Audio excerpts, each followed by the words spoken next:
Chapitre 3. Mais il y eut un homme d'entre les pharisiens nommé Nicodème, un chef des Juifs, qui vint, lui, auprès de Jésus de nuit et lui dit : « Rabbi, nous savons que tu es un docteur venu de Dieu, car personne ne peut faire ces miracles que tu fais, si Dieu n'est avec lui. » Jésus lui répondit : « En vérité, je te le dis, si un homme ne naît de nouveau, il ne peut voir le royaume de Dieu. » Nicodème lui dit : « Comment un homme peut-il naître quand il est vieux ? Peut-il rentrer dans le sein de sa mère et naître ?»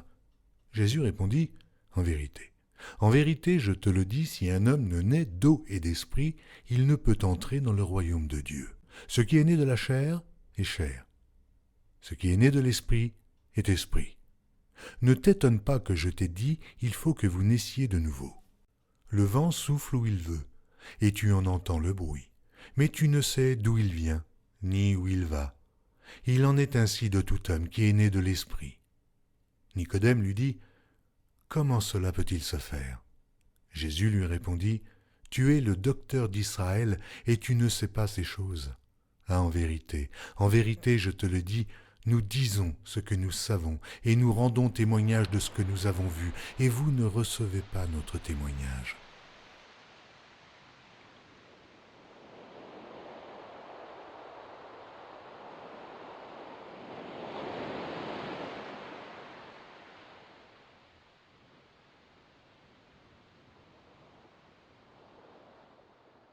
Et comme Moïse éleva le serpent dans le désert, il faut de même que le Fils de l'homme soit élevé, afin que quiconque croit en lui ait la vie éternelle. Car Dieu a tant aimé le monde qu'il a donné son Fils unique, afin que quiconque croit en lui ne périsse point, mais qu'il ait la vie éternelle. Dieu, en effet, n'a pas envoyé son Fils dans le monde pour qu'il juge le monde, mais pour que le monde soit sauvé par lui. Celui qui croit en lui n'est point jugé, mais celui qui ne croit pas est déjà jugé, parce qu'il n'a pas cru au nom du Fils unique de Dieu. Et ce jugement, c'est que, la lumière étant venue dans le monde, les hommes ont préféré les ténèbres à la lumière, parce que leurs œuvres étaient mauvaises. Car quiconque fait le mal est la lumière, et ne vient point à la lumière, de peur que ses œuvres ne soient dévoilées. Mais celui qui agit selon la vérité vient à la lumière, afin que ses œuvres soient manifestées, parce qu'elles sont faites en Dieu. Après cela, Jésus, accompagné de ses disciples, se rendit dans la terre de Judée, et là, il demeurait avec eux, et il baptisait. Jean aussi baptisait à Hénon, près de Salim, parce qu'il y avait là beaucoup d'eau, et on y venait pour être baptisé, car Jean n'avait pas encore été mis en prison.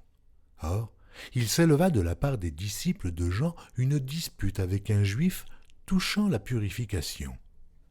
Ils vinrent trouver Jean et lui dirent : « Rabbi, celui qui était avec toi au-delà du Jourdain, et à qui tu as rendu témoignage, voici, il baptise, et tous vont à lui. » Jean répondit : « Un homme ne peut recevoir que ce qui lui a été donné du ciel.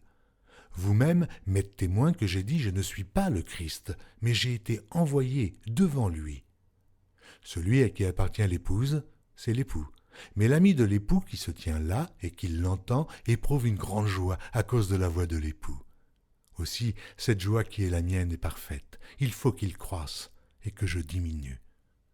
Celui qui vient d'en haut est au-dessus de tous. Celui qui est de la terre est de la terre, et il parle comme étant de la terre.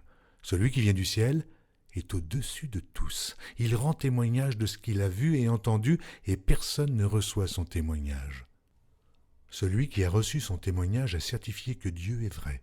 Car celui que Dieu a envoyé dit les paroles de Dieu, parce que Dieu ne lui donne pas l'Esprit avec mesure.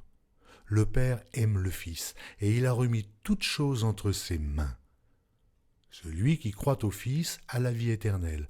Celui qui ne croit pas au Fils ne verra point la vie, mais la colère de Dieu demeure sur lui. Jean, chapitre 4. Le Seigneur sut que les pharisiens avaient appris qu'il faisait et baptisait plus de disciples que Jean. Toutefois, Jésus ne baptisait pas lui-même, mais c'étaient ses disciples. Alors il quitta la Judée et retourna en Galilée. Comme il fallait qu'il passât par la Samarie, il arriva dans une ville de Samarie nommée Sichar, près du champ que Jacob avait donné à Joseph, son fils. Là se trouvait le puits de Jacob. Jésus, fatigué du voyage, était assis au bord du puits. C'était environ la 6e heure. Une femme de Samarie vint puiser de l'eau. Jésus lui dit « Donne-moi à boire », car ses disciples étaient allés à la ville pour acheter des vivres. La femme samaritaine lui dit « Comment toi qui es juif, me demandes-tu à boire, à moi, qui suis une femme samaritaine ?»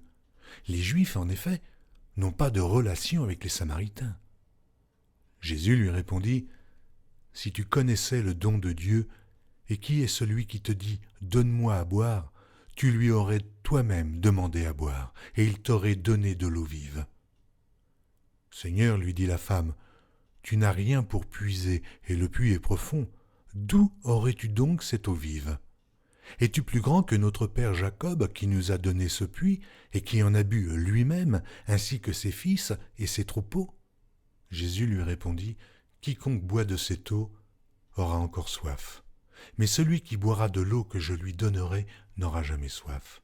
Et l'eau que je lui donnerai deviendra en lui une source d'eau qui jaillira jusque dans la vie éternelle. » La femme lui dit, « Seigneur, donne-moi cette eau, afin que je n'aie plus soif, et que je ne vienne plus puiser ici. » « Va, lui dit Jésus, appelle ton mari, et viens ici. » La femme lui répondit, « Je n'ai point de mari. » Jésus lui dit, « Tu as eu raison de dire « Je n'ai point de mari », car tu as eu 5 maris, et celui que tu as maintenant n'est pas ton mari.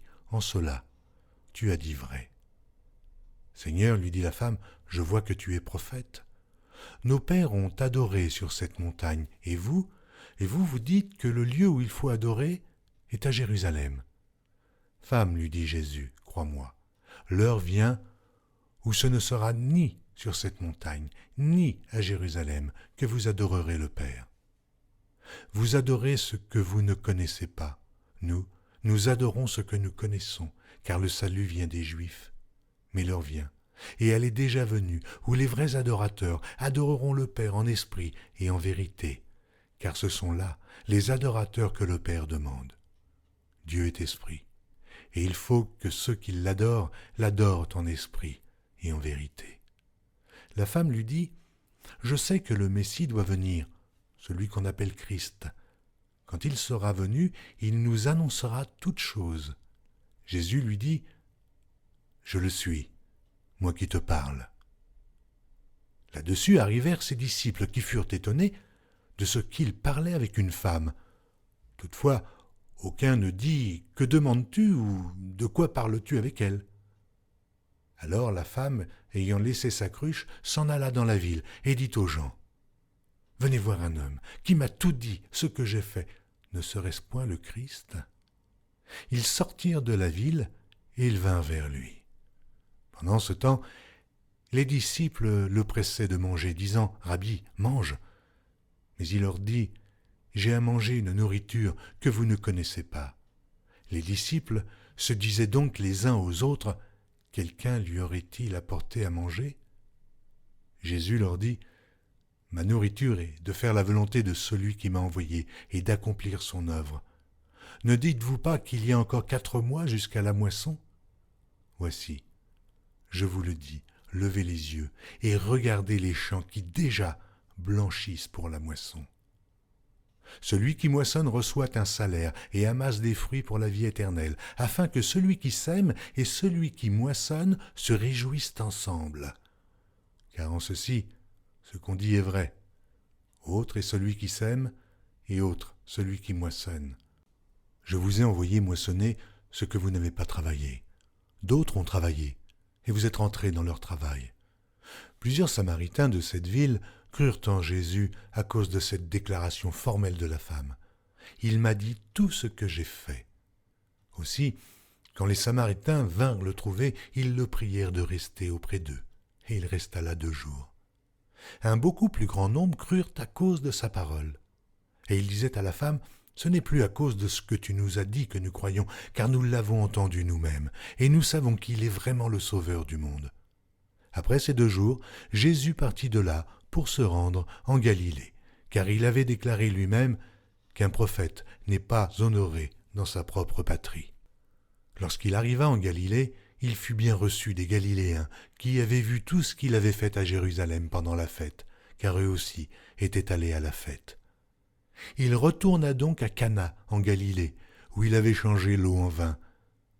Il y avait là à Capernaum un officier du roi dont le fils était malade. Ayant appris que Jésus était venu de Judée en Galilée, il alla vers lui et le pria de descendre et de guérir son fils, qui était près de mourir. Jésus lui dit : « Si vous ne voyez des miracles et des prodiges, vous ne croyez point. » L'officier du roi lui dit : « Seigneur, descends avant que mon enfant meure. » « Va, lui dit Jésus, ton fils vit. » Et cet homme crut à la parole que Jésus lui avait dite, et il s'en alla. Comme déjà il descendait, ses serviteurs venant à sa rencontre lui apportèrent cette nouvelle : « Ton enfant vit. » Il leur demanda à quelle heure il s'était trouvé mieux, et ils lui dirent : « Hier, à la 7e heure, la fièvre l'a quitté. » Le père reconnut que c'était à cette heure-là que Jésus lui avait dit : « Ton fils vit. » Et il crut, lui et toute sa maison. Jésus fit encore ce second miracle lorsqu'il fut venu de Judée en Galilée.